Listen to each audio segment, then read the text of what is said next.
seguir, nós mostraremos um pouco de tudo que a gente aprendeu durante esse curso.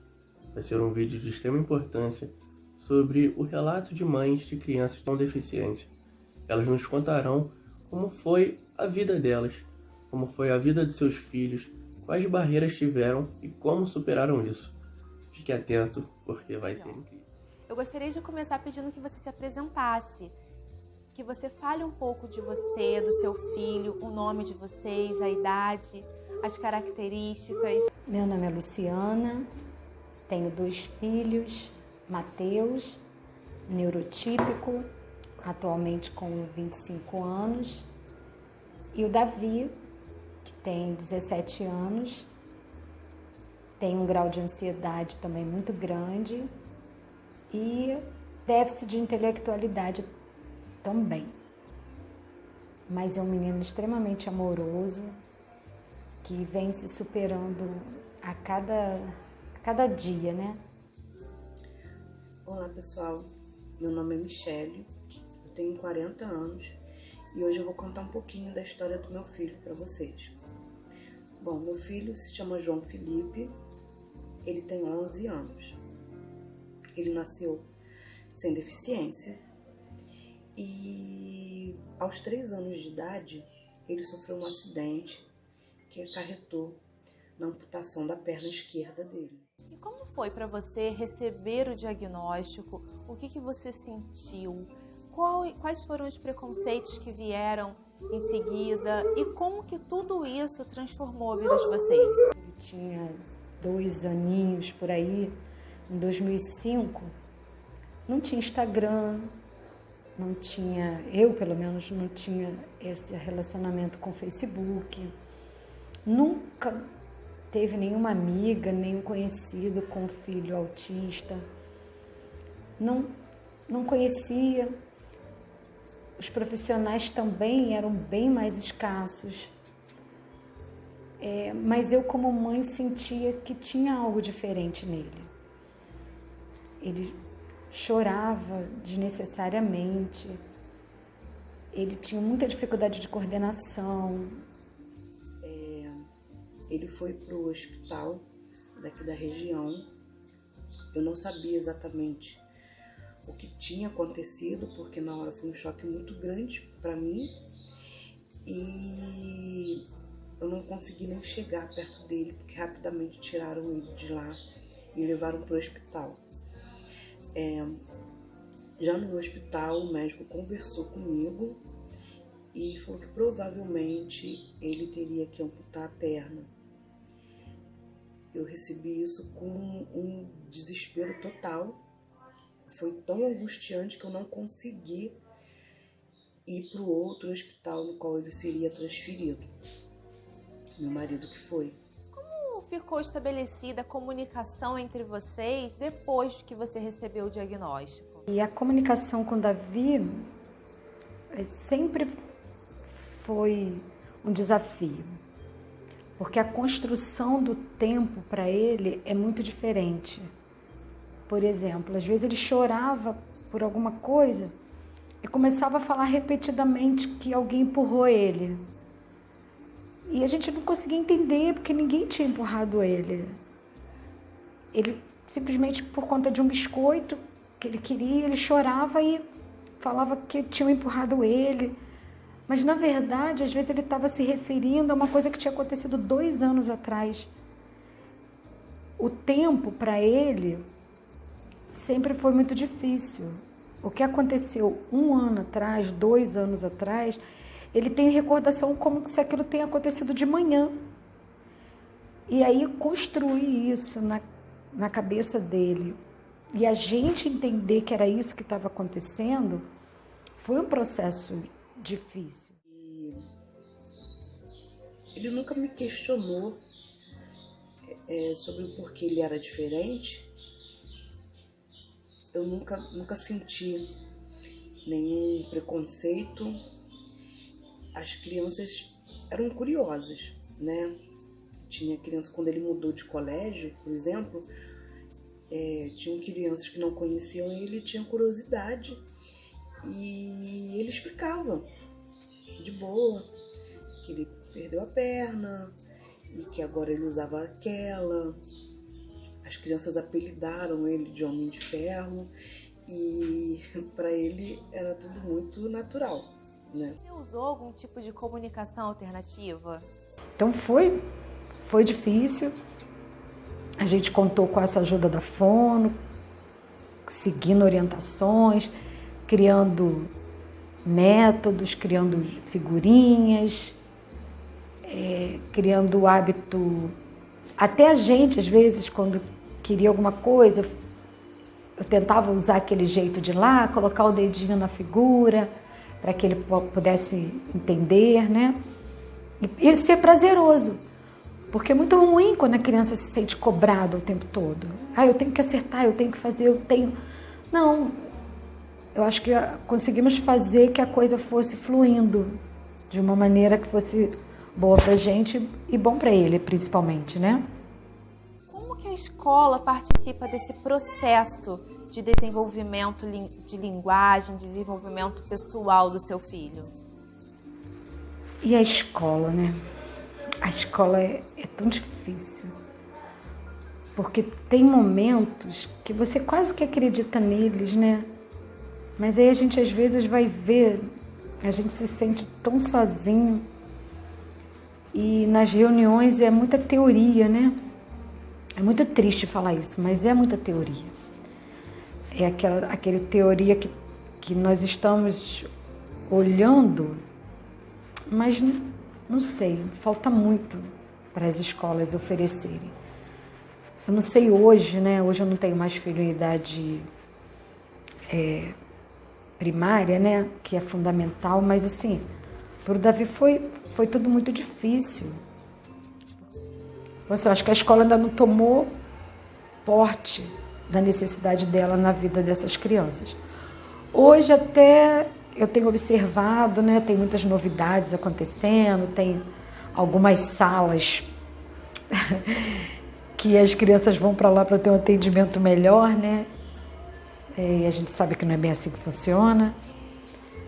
Mas eu acho que eu não pude contar muito com a escola, não. Você tem pontualmente alguns profissionais, alguma professora X, que era mais tranquila, mais dedicada, que inventava uma musiquinha para ajudar no ensinamento, mas são pontos, não enquanto instituição, um comprometimento muito grande, não. Foi um dificultador muito grande para mim, a escola. Né? As escolas têm acessibilidade muito ruim para cadeirantes, para deficientes físicos. Mas passado isso, ele ficou muito bem na escola. A gente sabe que a atividade física é muito importante para garantir uma qualidade de vida para todas as pessoas e com as crianças não seria diferente. O seu filho pratica alguma atividade física? Hoje o Davi pratica esporte. Na verdade, o primeiro esporte que eu tentei colocar o Davi foi no futebol, mas totalmente sem sucesso. Todo mundo corria para um lado para fazer gol e ele corria para o outro lado. Não entendia a dinâmica. Ele chegou a fazer karatê, mas o que ele mais se identificou foi a natação, porque a natação não precisava, né, ter muito contato com o outro, por mais que tinha uma equipe da natação, mas ele era um individual ali, e esse professor treinava os meninos para a competição, mas ele sabia que o Davi tinha um outro foco. Então, isso ajudava, ele não cobrava do Davi, né, como cobrava dos outros meninos. E aí, com a pandemia, o Davi teve que parar, mas por uma questão de postura, a gente foi para o Pilates e ele tá bem, né, ele quer ficar forte, ele quer crescer, então o Pilates dá essa sensação para ele de nadar. Eu já tinha percebido isso dele, né? E em um certo momento ele perguntou se ele poderia fazer natação. A gente procurou uma escola de natação aqui, colocamos ele eu sempre receosa, não pelo fato... Eu não tinha medo dele sofrer preconceito. O meu medo era ele não se sair tão bem quanto as outras crianças e acabar sentindo isso. Mas muito pelo contrário, ele se saiu mega bem. No primeiro dia de aula de natação, ele já pulou 3 turmas. E dali a professora começou a ver um potencial nele. E levou ele para a primeira competição. Ele estava com 9 anos quando ele foi para a primeira competição e conseguiu a medalha de ouro na categoria dele, sendo que ele não nadava com crianças especiais, ele nadava na categoria de pessoas que não tinham deficiência nenhuma, né? E por assim foi em 2018, 2019. Hoje ele tem um total de 110 medalhas, 50 delas são de ouro, as outras se dividem entre prata e bronze. 1 mais 1 é sempre mais que 2.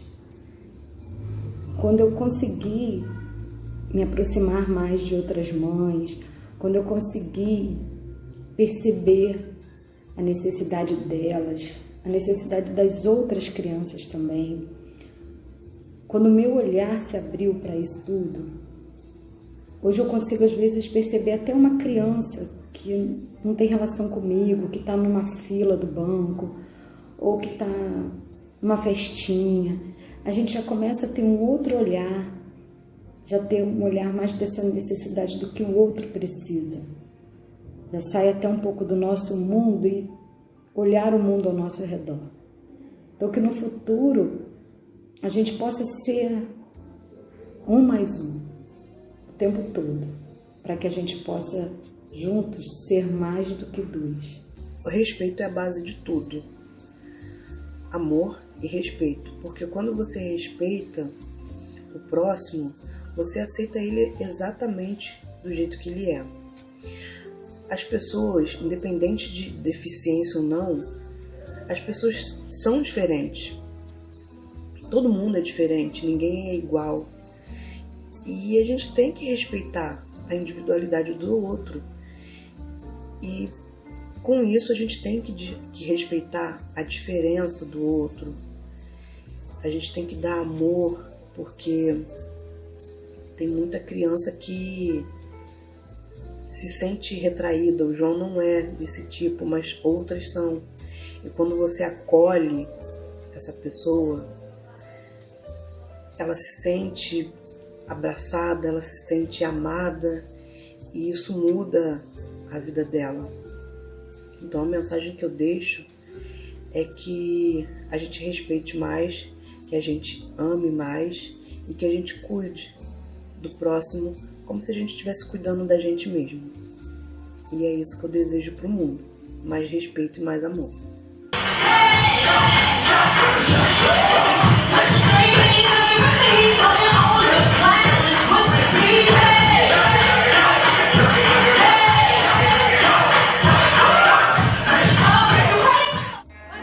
João Pedro?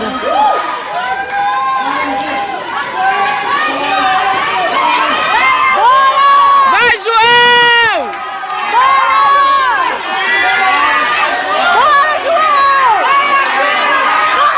Bora, João! Vai, João!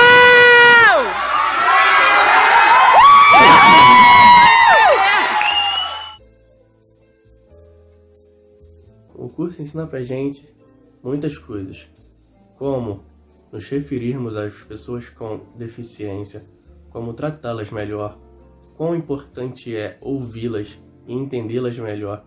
Muitas das vezes elas vêm já com a resolução do problema pra gente. Então é sempre bom poder ouvir, deixa que a pessoa lhe mostre como ajudá-la, beleza? O curso ele abriu portas e janelas para um mundo que a gente sabia que existia, A gente sabia que ele estava lá, mas a gente não sabia explorar. Bom, também aprendemos a inclusão, como incluir essas pessoas com deficiência em nossas aulas e nossas atividades, no que quer que estejamos fazendo. Isso é de extrema importância. Encerramos o curso hoje conscientes do nosso papel como contribuintes, como educadores, construtores de um mundo melhor, de um mundo mais respeitoso, empático, comunicativo, criativo. E eu posso dizer que o curso ele abriu a nossa mente. E eu espero que a gente possa impactar e transformar vidas através das nossas práticas.